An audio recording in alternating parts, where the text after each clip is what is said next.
Samo sat alone before his campfire. Those eyes were closed, and he looked to be asleep. He was actually considering the battle to take place the next day and how best to prosecute his attack. The man was a successful military commander many times over, and any and all of his compatriots knew better than to disturb him as he planned for battle. He had earned this respect from them, his Slavic army, but tonight, in particular, they shied away from him so as to allow him to better sharpen his tactics for the coming struggle. Because tomorrow was not going to be a battle like so many others they had fought, battles in which the Slavic wins showcased their military superiority. No, tomorrow was to be a battle against the greatest power in the land besides the Byzantines, the greatest army of any group in the West. Tomorrow's battle was to be against the Franks. And Samo, the great leader of the Slavs, was particularly attached to this battle since he had, after all, started his life as one of those in the West. To all of those in the camp, he was Samo the king, but he had begun his time with them as Samo the Frank. A decade earlier, Samo had been a lowly merchant, a seller of weapons who cared little about who he sold to or how the arms he procured were used. His was a simple trade. Find the person or people willing to give him the most for the stock he had on hand at any given time. And the Wends had been among his favorite customers. Living just to the east of Austrasia, they were constantly battling to free themselves from their longtime oppressors, the Avars. Something about their status as underdogs appealed to Samo, and he developed a rooting attachment to the group. He was happy each time that their leaders returned to him in search of more swords and pikes, axes and shields, and he even began to reduce his rates to help supply them that much better. In return, the Wends repaid him with women. He seemed to have a new wife from them every year, and a son or a daughter from that wife. His growing family, coupled with the ongoing mismanagement he saw in his homeland of Francia, well, it made him more and more an immigrant to the Wends. One day in 622, Samo was finishing a deal with some of the senior chiefs of the tribe when he heard them discussing battle plans for yet another fight against the Avars. He noted the intention of these senior strategists was to meet the opposition on open ground in the middle of a field, not far from where they currently spoke. Samo, despite his normal habit of remaining neutral in the business of warring parties to whom he could supply more product, finally couldn't help himself as he listened to the men commit themselves to a plan he knew would be a losing one. He spoke. "I understand, as I am sure all of you do as well, that the Avars will meet you on the field of battle riding their horses, for which they're famed. So as I hear you discussing the notion of taking to battle with them in an open field, I cannot help but admire your bravery, but I also find myself wary of your unwillingness to use the natural terrain in this area to mitigate your enemy's advantage." With that, Samo outlined to those present a plan that combined stealth and subterfuge with the natural strength and bravery of the people he had adopted as his own. He told them about a mountain valley near to where they had hoped to make their stand, and suggested that instead of leaving themselves exposed and in the clearing, they send out a smaller force of 1/3, comprised of their fastest men and riders. When this small force was to be set upon by the Avars, they were to turn and run into the valley. The Avars, a bloodthirsty tribe intent on slaughter, would almost certainly follow them without thought. And it was when this occurred, and the Avars were firmly tucked away into the valley with little room to move laterally, that the second third of the Wends should rise from concealment and form their lines, joining with the men who had just fled the field. Finally, to ensure the Avars could not simply ride away and avoid battle in tight confines, the final third of the Wends should move into a position in the mouth of the valley, effectively trapping the Avars from escaping. The battle planners were initially quiet as they heard Samo speak. Then, as they began to understand and appreciate the brutally efficient reasoning of his plan, the men began to grow excited and boisterous. What they saw before them had turned from being yet another struggle against a group they simply hoped to wound and slow, and instead turned into an opportunity for them to end years of bloodshed from people who had attempted to dominate them for as long as any Wend could recall. "This plan," the senior chief said, "is excellent and may well lead us to victory. But you, Samo, by merit of having put it forth, have lost your benefit of simply being a weapons merchant. Tomorrow you ride with us. Your fortunes and ours will become one." With that, Samo the Frank had become, for all intents and purposes, Samo the Wind. He rode into battle with the group, taking his place among the first third of the soldiers as they lured the Avars into the valley. He watched as his plan succeeded beyond his wildest hopes. The stream in the valley had flooded recently, and the ground had become soft, slick, and muddy. The Avars and their horses could barely ride, much less turn, charge, or retreat. When the last group of winds closed the mouth of the valley and sealed any chance of retreat, Samo could see the looks of despair on the faces of the Avar leaders. And it was glorious. From that day forth, Samo rode with the winds in their Slavic confederation. His ties to the Franks became less and less, though he remained known in the West as Samo the Frank. His family grew, and before long he had 12 Wendish wives, who altogether bore him 22 sons and 15 daughters. He proved to be a magnificent commander, even going so far as to lead his confederation in a siege against the Byzantine capital of Constantinople in 624. Though he failed in taking that capital, he lost no respect for the failure. The walls of Constantinople were just too high, and its location made it impossible to attack from any angle except a single lane of advance. Still, to have brought war to the gates of the Eastern Roman Empire, this was an advance beyond the dreams of most of the formerly enslaved Wends, a group that had never known the feeling of dominance until Samo began to lead them. In wanting to cement this feeling, the Wends chose to make Samo's position amongst them permanent.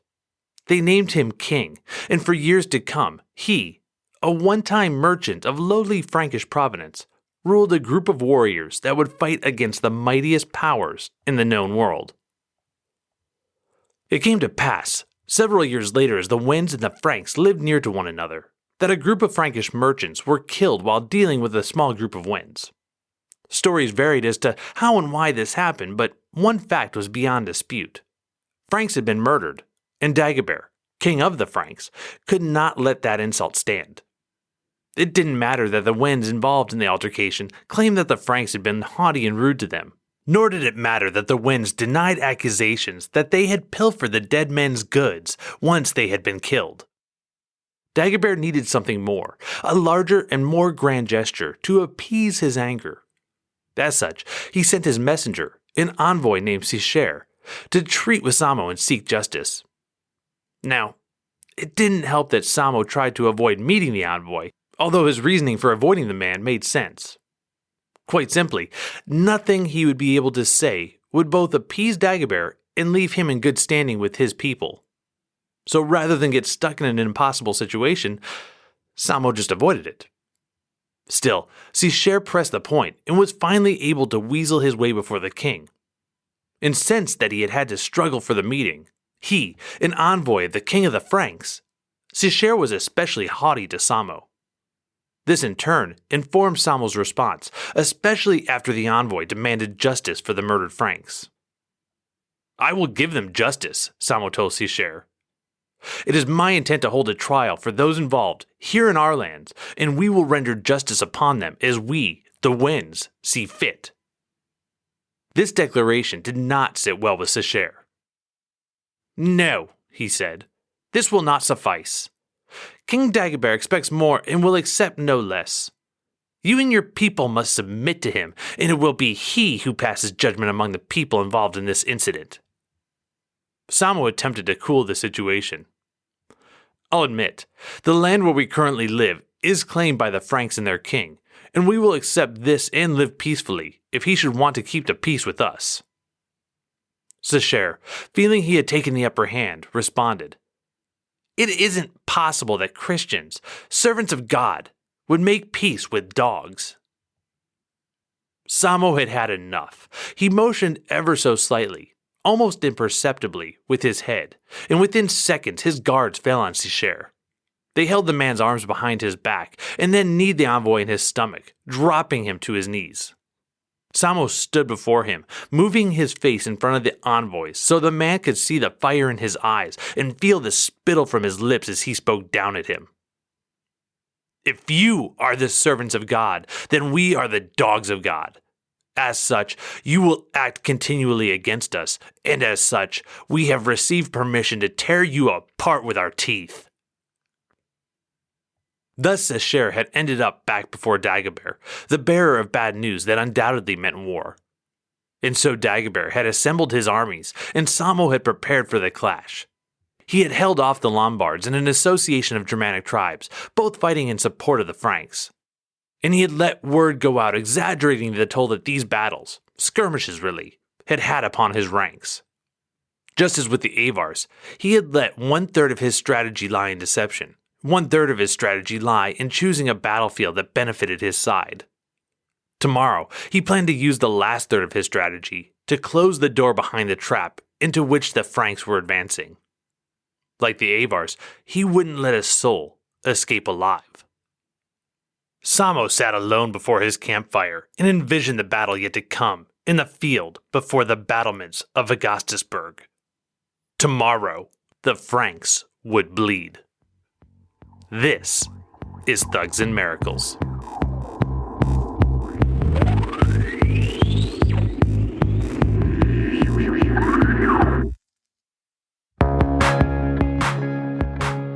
Season 2, Episode 6.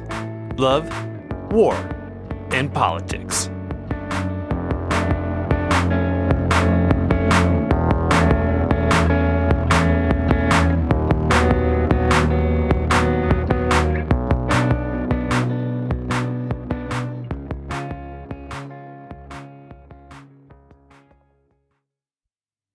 Alright, welcome back. As always, I'm Benjamin Bernier, and this week, we're going to take a look at what Dagobert did when he was the ultimate power in Francia. One particularly interesting thing about Dagobert, and a fact that I think sheds some light on his reign as a whole, is that he only spent 1 year of his life as the de facto king of all the Franks. He's listed, rightly, as one of the few Merovingians in the early years to accomplish the task of unifying the kingdom under a single throne, but court intrigue and an inability to properly tend to a large landmass made it all but impossible for him to properly extend his authority. As such, he would end up being the sole king come 632 in the death of his brother Charibert II, and would split the kingdom in 633 when he placed his son, Sigibert III, on the throne in Austrasia. Now, mind you, Sigibert was all of 3 years old when this happened and was clearly nothing more than a symbol for the Austrasian court to rally behind, but the fact remains. Dagobert unified the throne and sauntered about as the king of all the Franks for an exceedingly short period of time. At any rate, for the rest of today, we're going to explore Dagobert's reign through 3 factors which make up the title of this episode: love, war, and politics. His love life is significant because A. Dagobert's mindset of being easily swayed is on full display with how he flowed through his wives, and, B. His heirs would take the throne at a very young age, either for the aforementioned reason of giving the Austrasians a quote-unquote king to rally behind, or because, spoiler alert, Dagobert won't end up living to a particularly old age. His succession, in particular, marks the beginning of Les Rois Fainéants, period of the Merovingian dynasty, or the Do-Nothing Kings. Whether it's fair to blame these kings, most of whom were never given a great chance to establish themselves, or if it's better to blame the increasingly obtrusive aristocracy who pushed them to the side, is open to debate.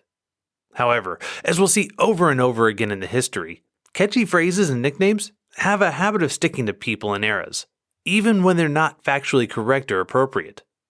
Alas, the next 100 years or so of kings caught the title of Do-Nothing, and no matter how we view it, there's probably nothing that can be done to change that moniker. Past love, we'll take a look at Dagobert's success, or lack thereof, as a military commander.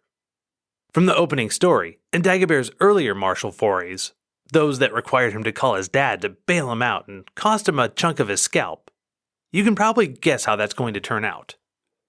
And finally, we'll look at the politics, in particular, the court of Dagobert.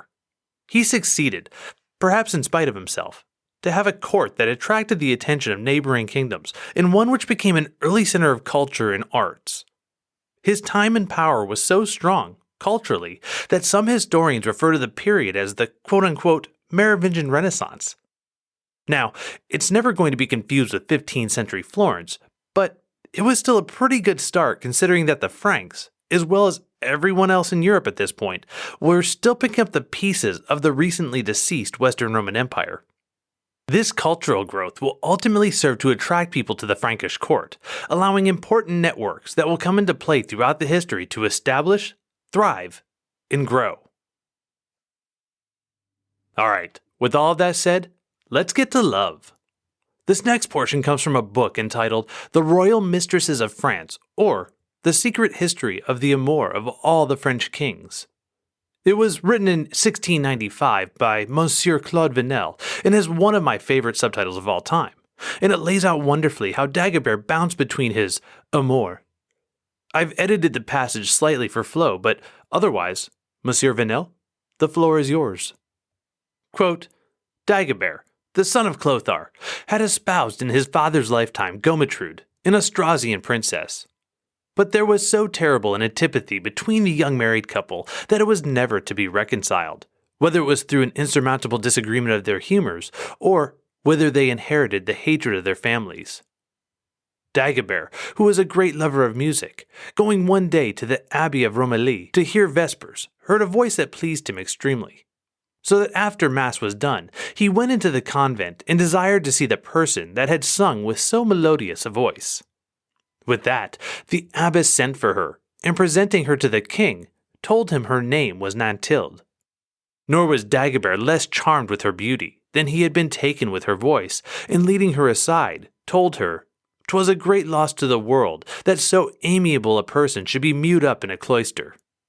To which Nantilde replied that she had not assumed the veil of a sequestered life, but in obedience to her parents, who had constrained her to quit the world, and that if His Majesty would grant her his protection, she would renounce her vows. The king was overjoyed to find his hope so fairly flattered by the yielding disposition of the young virgin, for whom he began already to feel a violent passion, so that he was no sooner returned to Paris, but he sought which way to break the knots that bound him to Gometrude. And finding his prelates complaisant enough to approve his design, he caused his marriage to be declared void. And being by that means at liberty, he sent for Nantilde out of her convent, and publicly espoused her. But heaven was not pleased to prosper this marriage, for the new queen had no offspring, which insensibly cooled the affection of Dagobert toward her, and infused into him a desire to go and hold his grand assizes in all the principal cities of his realm. Now while he lay at Blois, a young lady came and presented a petition to him, demanding justice against the count, who, abusing his authority, had possessed himself of certain lands that belonged to her father. She made her addresses with such a comely grace that the king was charmed with her deportment and promised that justice should be done her. After she was gone, he sent for the count, and being informed of the particulars of the whole affair, he commanded him to make Ragnitrude satisfaction, for that was the name of the fair lady. The next day, she came with her father to return her humble thanks to the king, who ordered them both to follow the court during his progress. Dagobert also gave so many marks of his affection to the lady that she could not remain insensible, and at length, upon his return, she was brought to bed at Orleans of a son who was christened Sigibert by Charibert, king of Aquitaine, who was Dagobert's brother. The ceremony of baptism was solemnized by Saint Amand, bishop of Utrecht. Ragnitrude, for several years, preserved the heart and inclinations of Dagobert, remaining faithful to him. But happening again into the company of Nantilde, he could not withstand her caresses, and then he had a son by her that was named Clovis, and who succeeded him in the kingdom. The birth of that young prince rekindled his first flames. He begged pardon of Nantilde for his youthful going astray, and sacrificed Ragnitrude to her love, who, seeing herself despised, retired into a convent. End quote. So, exploring Dagobert's love life, he never actually married Ragnitrude, but instead kept her as a concubine and had a child with her. And this child, despite being a bastard in the technical sense, was still placed into the line of succession in much the same way we've seen the Franks do in the past. A prime early example of this was Clovis's son, Theoderic I. At any rate, and I admit that this next thought ranges into speculation, but it's interesting that for as much of a libido as Dagobert is attributed, he had really very few children. According to Fredegar, in the midst of his reign, Dagobert was, quote, overly addicted to debauchery. He had, like Solomon, 3 queens and a multitude of concubines. His queens were Nantilde, Vulfégonde and Berchilde. I would be bored to insert in this chronicle the names of his concubines, such as they were in great numbers. His heart became corrupted, and his thoughts strayed from God. End quote.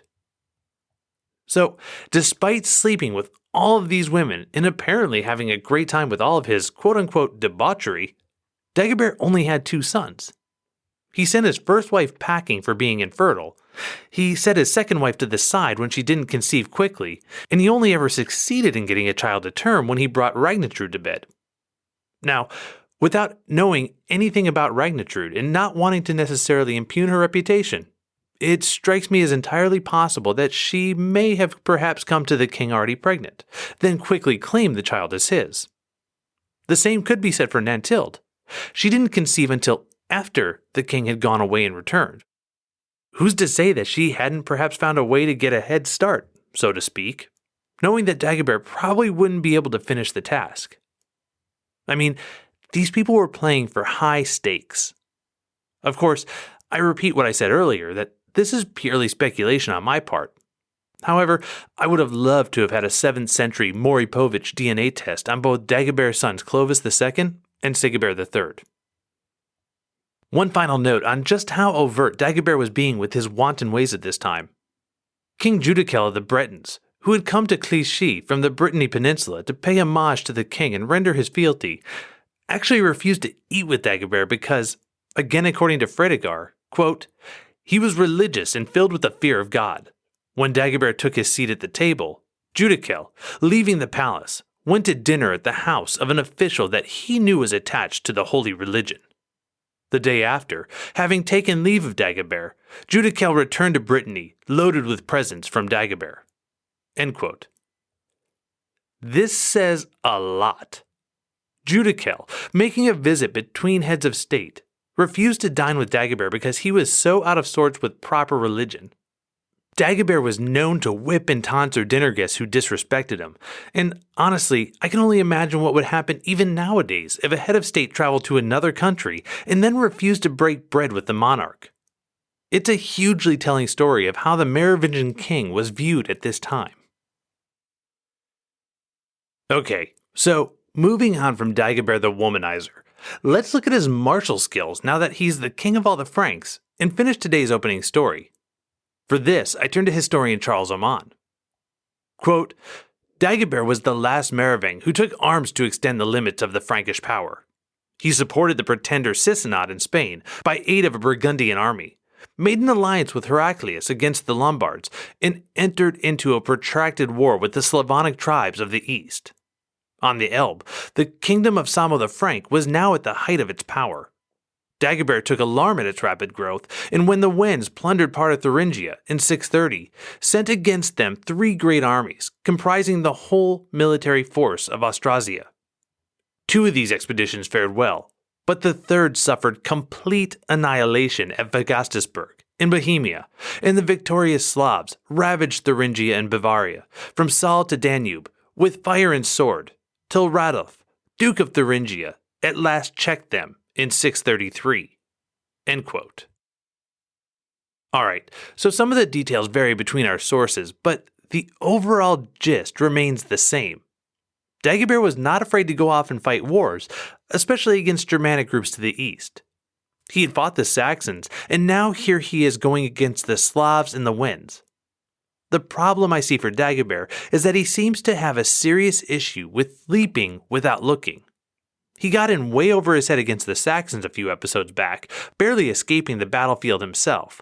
And now here he is in a situation where he's running 3 different armies out to fight a group that has a particularly impressive track record and a very competent commander. Maybe it was hubris. Maybe it was overestimating his strength and underestimating that of his enemy. Or maybe he just got unlucky with the third battle. But no matter how it happened, Dagobert managed to lose nearly an entire army. As a general rule, having phrases like complete annihilation associated with your military campaign is very, very bad. Even if it wasn't the total rout that Oman and Fredegar both claim, we know that Samo pretty clearly cleaned Dagobert's clock, and then continued to loot the border provinces for years to come. Radaf, as noted in the passage, may have regained control of the borders, but Samo and the Wends would remain a military concern for the remainder of Dagobert's reign and then some. Samo himself wouldn't die until 658, well after Dagobert would be laid to rest in Saint-Denis. Okay, moving to the final point of our triad, politics and courtship. I mentioned in a recent episode that the manner of ruling in the Merovingian kingdoms was evolving over time. It was moving away from a brute force empire, the type in which someone such as Clovis I excelled. Now, here in the 7th century, we're seeing a dynamic wherein the aristocrats had to be taken into account when making decisions. These people could serve to make a king's reign much more effective, or, alternatively, they could slow roll and water down policies put forth by the monarch to the point that, the further that one were to get from the Parisian seat of power, these decrees were barely adhered to. In short, a king needed to have a different set of skills to effectively rule, skills that involved patronage, networks, and the cultivation of a shared culture. And we see Dagobert starting to develop these skills. Clothar II and Dagobert greatly scaled back the itinerant nature of the court, opting instead to stay, by and large, in one location. This allowed the building of more permanent institutions and the attendant physical infrastructure, and also allowed for shared cultural sites, such as the aforementioned adornment of Saint-Denis. And it was with this cultural growth that we start to see people coming to the court, or being sent there by well-meaning benefactors, looking to increase and develop the networks and relationships that would benefit them throughout their life. Dagobert's court, in a way, became a sort of early Middle Ages version of LinkedIn. According to Yitzhak N., quote, aristocrats from all corners of the Merovingian kingdom sent their children to be educated at court with the young princes and under the supervision of the major domus. Consequently, a flow of talented young aristocrats frequented the Frankish court and turned it into a lively center of cultural activity.